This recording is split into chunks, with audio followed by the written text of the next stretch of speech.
네, 우리 하나님 말씀 같이 보겠습니다. 오늘 우리 하박국서 제1장 12절 13절 같이 보겠습니다.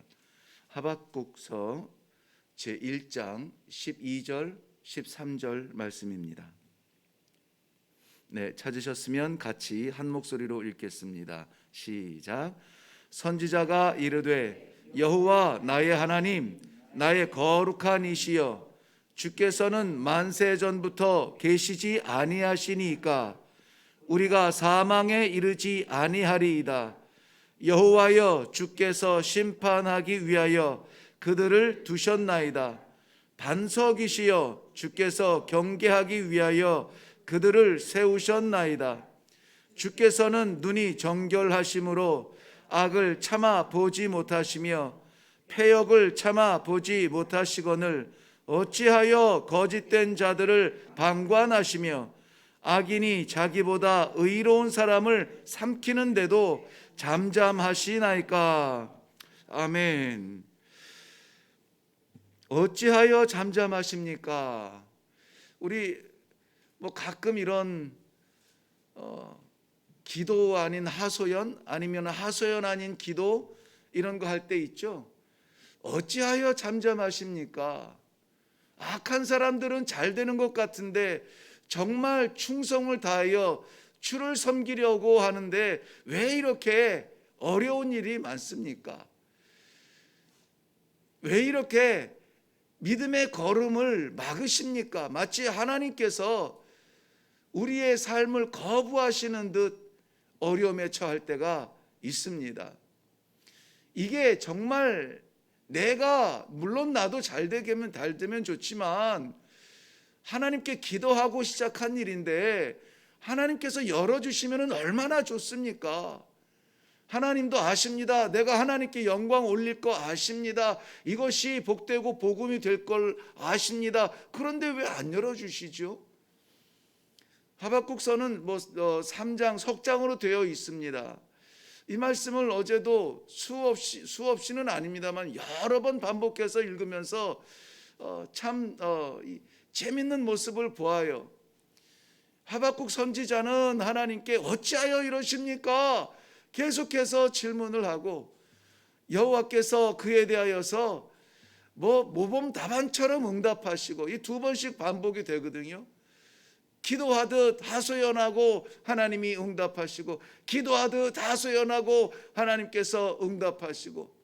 그런데 너무나 감사한 것은 하박국서의 결론은 찬송이라는 거예요. 결론은 찬송이다. 도대체 하박국 선지자가 가슴을 치면서 눈이 어두워서 보지 못하시는 것도 아닌데 다 아시는 하나님께서 왜 침묵하십니까?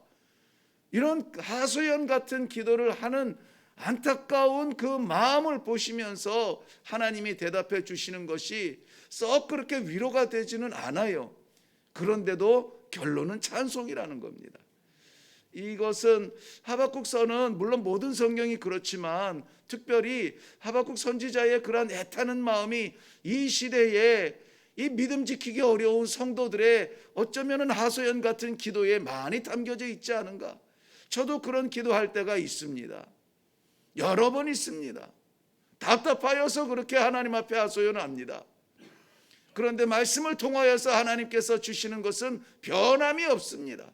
흔들림이 없습니다. 뻔합니다. 그런데도 또 나는 하소연합니다. 또 아버지께서는 그렇게 응답하세요. 그런데 감사한 것은 성도 여러분, 결론은 무엇이라고요? 찬송이라. 찬송이라. 지금 우리가 가슴을 치는 이 순간에도 눈물을 쏙 뽑는 것 같은 답답함에도 우리의 결론은 정해졌습니다. 찬송입니다. 그러면 이런 결론이 어디에서 나오는 겁니까? 이게 하박국서의 아주 중요한 메시지입니다. 어떻게 찬송할 수 있지? 어떻게 기쁨으로 살 수 있지? 이런 상황에서, 이런 지경에서 이렇게 망가졌는데 어떻게 찬송할 수 있지? 알고 싶으시죠? 어제 제가 미리 말씀드릴 건데 깜빡했습니다. 좀 더 자세하게 분명하게 알고 싶으신 분은 엊그제 수요일 날 우리 이성훈 전도사님이 하박국서 1장을 가지고 수요 예배 설교를 했는데요, 깔끔하게 정리를 잘했습니다. 저는 3일 동안 풀어야 되는데 우리 전도사님이 한 25분 정도 설교로 정리를 잘했어요. 어제 읽고 왔으면 오늘부터 하박국서가 굉장히 잘 보이실 텐데 안 늦었습니다. 이 주말에 꼭 수요 예배, 일회교회 수요 예배 설교를 한번 들어보시면 도움이 될 겁니다. 저는 하박국서를 묵상을 하는데 이런 생각이 들더라고요. 뭐냐면 고래 싸움에 등 터진 새우의 하소연. 무슨 말씀이냐면 지금 이 하박국 선지자가 사역하는 그 시대에 세 개의 고래들, 세 개의 강국들의 지각 변동이 일어나고 있거든요. 그 당시까지 이것은 무너지지 않을 것 같은 아수르가 강력하게 이 북이스라엘을 치고 남유다를 치고 세계를 제패한다는 그 능력을 가지고 버티고 있던 이 아수르가 지는 태양처럼 전쟁에 깨지고 내분이 일어나고 형제의 난 때문에 어수선하고, 이때를 틈타서 이 바벨론과 메대가 함께 힘을 연합군으로 아수르를 치는 겁니다. 아수르는 폐색이 짙어요. 그러니까 이것을 보고 있던 애굽도 크고 강한 나라 아닙니까? 애굽이 보니까는 바벨론이 아수르를 쳐서 이 세계를 제패하게 되면은 자기네들도 위험하게 생긴 거예요. 그래서 안 되겠다, 저 바벨론 메대 저 연합군을 좀 막아봐야 되겠다. 애굽이 그 남쪽에서 북쪽에 있는 아수르와 이 바벨론에 있는 갈그미스 지역까지 전투하러 올라갑니다. 아수르를 돕기 위해서 올라가는데 그 사이에 누가 있냐면은 유다가 있는 거예요. 유다의 요시야 왕은 애굽 정책이었거든요. 그래서 올라가려는 애굽의 군대를 막아보려고 합니다. 그런데 애굽에 패하고 말죠. 그게 무기토 전쟁이에요. 거기에서 패하고 애굽의 병사들이 갈그미스까지 올라갑니다. 올라갔는데 너무 길이 멀어서인가요? 유프라데스 강가, 애굽 땅에서 유프라데스 강까지 올라갔으니까 지칠만도 하죠. 바벨론에게 완전히 완패합니다. 바벨론이 이제야말로 세계를 제패할 기회다 싶어서 아수르를 치던 힘으로 애굽까지 쫓아내려갑니다. 쫓아내려가는데 역시 길이 멀어서일까요? 애굽에 다 도달해서 거기에서 시간이 지연되면서 패배하고 맙니다. 바벨론이 패배하면서 돌아가죠. 한번 보세요.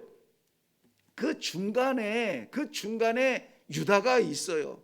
유다 위에 아수르가 있고 아수르의 동편에 바벨론이 있고 유다의 남쪽에 애굽이 있는 거예요. 그러니까 이것은 완전히 초가상간 같은 모습인 거죠. 누가 누구와 전쟁을 해도 그 사이에 껴있는 이 새우 같은 유다는 등 터지게 돼 있는 거예요. 그러니까 아니 하나님의 백성이라고 지금 이 시온산을 지키고 있는 주의 백성들이 왜 이렇게 여기 치고 저기 치고 하는 겁니까? 무기와 힘을 자랑하는 저 이방의 나라들은 저렇게 커지고 힘을 겨루면서 제패하고 있는데 왜 우리는 이렇게 밤낮 짓밟혀야 합니까? 우리의 연약함을 돌보지 않으십니까? 이렇게 하나님의 백성이라고 자부하면서 버티고 있는 우리 어떻게 하면 좋습니까? 하나님 앞에. 그래서 이 하박국 1장 하박국이 하나님 앞에 이 하소연하듯 기도하는 그 핵심 내용이 뭐냐면 한마디로 정리하면 어찌하여 이거예요. 어찌하여 땅바닥을 치면서 어찌하여 가슴을 치면서 어찌하여 하나님 침묵하십니까? 그게 하소연이에요. 우리들의 하소연일 수 있죠. 그런데 이 하박국서에는 아주 놀라운 신앙의 그 사상이 담겨져 있습니다. 하박국 선지자는 그러니까는 신약 이전에 사역했던 구약의 선지자로서 구약적 신앙의 어떤 전승이 아니라 놀랍게도 물론 이 전체적으로 보면은 결론은 그거지만은 신약적인 신앙의 사상을 지금 보여주고 있는 거예요. 구약적 신앙 사상이라는 게 뭐냐면 신명기적 사상인데요. 신명기에서 뭘 말하고 있냐면은 하나님의 백성은 전제예요. 하나님의 백성은, 내 백성은 내가 너희에게 명한 이 율법을 뭐 하는 자? 지키는 자. 지키는 자는 어떻게 됩니까? 복을 받고 형통하고, 하나님께서 붙드시고 지키지 않으면 어떻게 됩니까? 형벌을 받는 거예요. 그러니까는 지키면 하나님께서 지켜주시고 하나님께서 복을 주시는데, 지키지 않으면 망하고 형벌을 받는 거, 이게 구약적 사상이에요. 그러니까 이스라엘 백성들이 하나님 앞에 나아갈 때는 벌벌벌 떨면서 나아가는 겁니다. 벌벌벌 떨면서 혹시 드러나지 않은, 감추어진 나도 기억하지 못하는 죄가 없을까? 그리하여서 정성스럽게 제물을 준비하여서 하나님 앞에 나아가 제물을 바침으로 말미암아 이 제물 피 흘려 생명 드린 것처럼 나도 이렇게, 내 죄도 이렇게 다 죽어지고 사라지게 하시고 용서하소서. 그러니까 두려운 하나님이에요. 두려운 하나님. 물론 의로우신 하나님 앞에 떳떳하고 멀쩡하게 설 수 있는 사람은 없습니다. 우리라고 안 그렇겠습니까? 삶의 모습을 보면 부끄럽죠. 하나님 앞에 설 수 없죠. 책망받아도 망해도 할 말이 없죠. 그게 구약의 어떤 그 신앙의 정신 같은데요. 신약에 와서는 이것이 조금 형식적으로 바뀝니다. 어떻게 바뀝니까? 믿음으로 말미암아 살리라. 사도 바울도 로마서 1장 7절 말씀에 보면은 오직 의인은 믿음으로 말미암아 살리라 함과 같으니라. 그 함과 같으니라가 인용해서 어디에서 인용한 건데요, 어디에서 인용했냐면 바로 오늘 하박국서 2장에 넘어가면 2장 4절에 그 문장이 나와요. 하박국 선지자는 이미 오직 의인은 믿음으로 말미암아 살리라. 세계의 강대국들이 일어나고 무너지고 세계의 고래들이 싸움을 하든 말든, 그 사이에 껴있는 조그마한 성 하나 버티고 있는 것이든 말든, 아니, 살 수 있는 방법이 있다. 눈물과 통곡의 찬송과 기쁨으로 변할 수 있는 방법이 있다. 답답하여 두리번거리면서 여기저기 헤맬 것이 아니라 오늘도 분명한 소망을 가지고 하나님을 찬송할 수 있는 방법이 있다. 뭐냐? 믿음이에요. 믿음. 다 잃어도 다 뺏겨도 이 믿음 잃어버리지 않으면 안 돼요. 이것을 제가 신약적인 신앙의 사상이라고 했는데 사실 구약의 흐름도 다르지 않습니다. 창세기 15장에 보면은 하나님께서 아브라함에게 그의 언약을 다시 한번 확정지어 주는 부분이 있는데요. 아브라함이 이를 믿음에 여호와께서 그 믿음을 보시고 그의 의로 여기셨다고 했습니다. 이미 하나님의 백성은 하나님을 믿는 마음이 하나님 앞에 나아갈 수 있는 최고의 길인 것을 아셔야 됩니다. 그런데 이 믿음이 형식이 되어지면 안 됩니다. 성도가 하나님 앞에 나아가는 그 제사적인 모습들이 어떤 형식과 외식에 빠져서 난 제사 드렸으니까 내가 지난 며칠 동안 하루 동안 일주일 동안 어떤 범죄를 저질렀을지라도 내가 이 제물을 하나님 앞에 정성껏 해서 드렸으니까 나는 이제 용서받은 거야. 이것이 한두 번 감격인데요, 이것이 반복되어지면 습관이 돼요. 제사 드렸으니까 난 괜찮아. 예배 드렸으니까 난 성도야. 여러분, 이러한 종교적인 외식적 행위를 하나님께서는 책망하시기 위하여서 너희의 재물이 아니라, 너희의 재물의 기름이 아니라 너희 마음을 나에게 다오. 너희 믿음을 보고 싶다. 이래도 나를 의지하지 않을래? 이래도 너희의 믿음을 정리해보지 않을래? 강대국 속에서 마치 이리 치고 저리 치는 그러한 힘없는 백성들처럼 방치하는 것처럼 보이고 있습니다. 그때 어떻게 해야 됩니까? 믿음으로 하나님을 붙잡아야 돼요. 믿음으로 여호와의 이름을 불러야 됩니다. 오직 의인은 믿음으로 말미암아 살리라. 이것이 우리 신앙이 되어야 됩니다. 하박국서는 그것을 얘기해요. 너무나 혼란스러워서 혹은 어떤 것들이 습관이 되어져서 정말 붙들고 확인해야 되고 날마다 그런 거 하여서 붙들어야 되는, 잃어버리면 안 되는 것을 잃어버린 적은 없습니까? 오늘 성경 하박국서는 그것을 믿음이라고 말합니다. 저도 그렇게 말하고 싶어요. 아수르, 바벨론, 애굽, 강대국 사이에 껴가지고 이리 치고 저리 치고 고래 싸움에 새우등 터진 것 같이 하소연을 하는 유대나, 팬데믹이니 경제니 정치니 종교니 이러한 것들의 온갖 모순 속에서 마지막 시대에 믿음 붙들고 살아가야 되는 성도들의 어려운 이 시대나 크게 다르지 않아요. 북한의 미사일 두렵습니까? 지구촌을 덮는 질병 두렵습니까?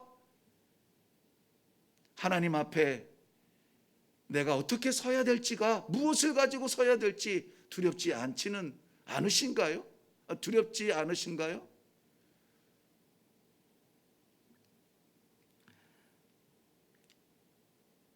오늘 하나님께서는 우리들에게 다시 한번 이 믿음을 우리의 어떤 행위가 아니라 믿음을, 우리의 어떤 직분이 아니라 믿음을, 우리 믿음, 이 신앙생활의 연수가 아니라 흔들리지 않는 믿음을 다시 한번 우리들에게 요구하고 계시는 것입니다. 우리들의 모든 이 성도로서의 삶과 흔히 말하는 종교적 행위, 예배며 복음을 증거하는 일이며 이웃을 사랑하는 일이며 이러한 것들은 말씀드린 것처럼 구원받기 위함은 아닙니다. 구원받은 사람의 증거입니다. 이러한 믿음의 발자취가 오늘도 우리 모든 성도들에게 있으시기를 주님의 이름으로 축원합니다. 기도하겠습니다. 살아계신 하나님 아버지, 오늘도 참으로 믿는다는 성도들의 삶이 위축당하며 마음껏 예수 그리스도를 외치지 못하며 우리의 중심이 하나님을 향하여 할렐루야로 입 벌려 찬송하는 일이 위축되며 우리의 삶의 어려움 때문에 하나님 앞에 찬송을 잊으며 이러한 어두운 시대에서도 하나님께서 사랑하시는 주의 백성들 기억나게 하시고 회복하게 하시고 꽉 붙들게 하기 위하여서 이 믿음의 선물, 주신 선물 이거 붙들고 오늘도 살으라 말씀하여 주시니 감사합니다. 어떠한 지경에서도 믿음의 사람인 것을, 우리 심장에 새겨져 있는 하나님을 향한 분명한 믿음을 붙들고 살아가게 하여 주시옵소서. 오늘도 믿음의 결단의 발자취들이 우리의 삶의 시간마다 장소마다 사건마다 나타나며 드러나며 증거하게 하여 주실 줄로 믿사옵고 우리 하나님 아버지 앞에 기도하는 모든 기도를 응답하여 주시옵소서. 주의 복음 증거를 위하여서 드려지는 예물 가운데에서도 우리 하나님 아버지 주의 뜻대로 사용하사 주의 작정하신 영혼들이 살아나는 놀라운 축복이 있게 하여 주시옵소서. 감사드리며 예수님의 이름으로 기도하옵나이다. 아멘. 네, 오늘 하박국서의 그 핵심되는 우리로서의 말은, 우리의 고백은 어찌하여 이해되지 않는 상황, 어찌하여 하나님께서 눈 감고 계시는 듯 어찌하여. 그런데 우리 하나님 이 모든 상황을 변하여 찬송으로 결론 내게 하실 수 있음을 분명히 믿으시기를 바랍니다. 그것은 우리의 믿음이에요. 하나님께서 주신 이 믿음의 결단들이 오늘 내려지게 하여 주시옵소서. 내 판단과 내 경험과 나의 어떠함이 아니라 하나님을 믿는 믿음이 오늘 우리의 삶의 구석구석마다 나타나도록 주여 역사하여 주시옵소서. 나는 무너져도 믿음이 살아서 내 영혼 하나님 앞에 서게 하여 주시옵소서. 우리 진실한 기도로 하나님 앞에 나아갈 수 있기를 바랍니다.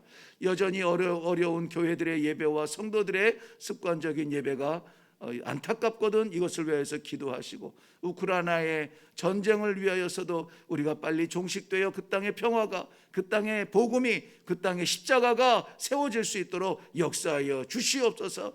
우리 이 시간에 한번 기도하고 그리고 각자의 기도의 제목으로 내려가겠습니다. 기도하겠습니다.